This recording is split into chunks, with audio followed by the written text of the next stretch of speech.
তো গাইস এখন আমরা আছি অতীশ দীপঙ্কর মেমোরিয়াল কমপ্লেক্সে।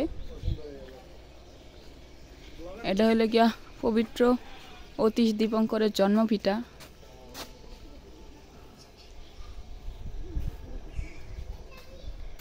এই যে এটা সম্ভবত একটা বৌদ্ধ বিহার না, একটা দুর্ঘটনা হয়েছে এদিকে, ওটা আমাদের দেখা দরকার না। এদিকে ফুল ছিঁড়া নিষেধ, আমরা তাই ওইটা করব না, আমরা পাতা ছিঁড়ব।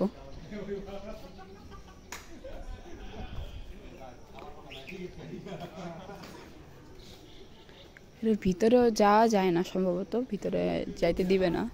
আসলে আমরা এখানে জ্ঞান আহরণ করি, কিছু লেখা আছে আমরা পড়ি। এটা 2006 সালে চীনা সরকারি কারিগরি অর্থায়নে অতীশ মনুমেন্ট তৈরি করেন এবং চীনা মাননীয় রাষ্ট্রদূত তৎকালীন মন্ত্রী। গাইস তোমরা পয়রা নিও, পরে পজ করে আমি জুম করি, ঠিক আছে? কারণ আমরা এখন ছবি তুলতে হবে তো আবার আমার আম্মুর। তোমরা পড়ো পজ কইরা। এদিকেও একটা আছে, একটা না কয়েকটাই আছে।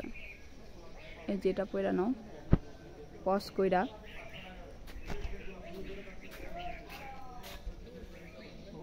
The Boy of Atisha Dipankar painted by Jana, সেই তো। চলো গাইস এবার আমরা যাই। ওই যে আমার আম্মুরা ওদিকে। ইয়ো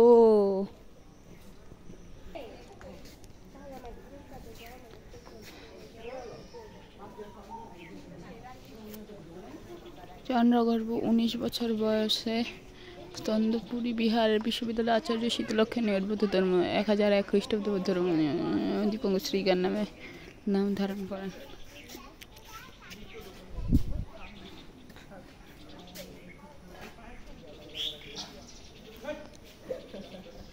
এর ভিতরে প্রবেশ করা যাবে? জানি না, দেখো এখানে লেখা আছে পবিত্রতা বজায় রাখুন, ঐতিহাসিক ঐতিহ্যকে রক্ষা করার দায়িত্ব সকলের। আও গাইস আমি আমার পরের ডিশে আসতেছি, বাই।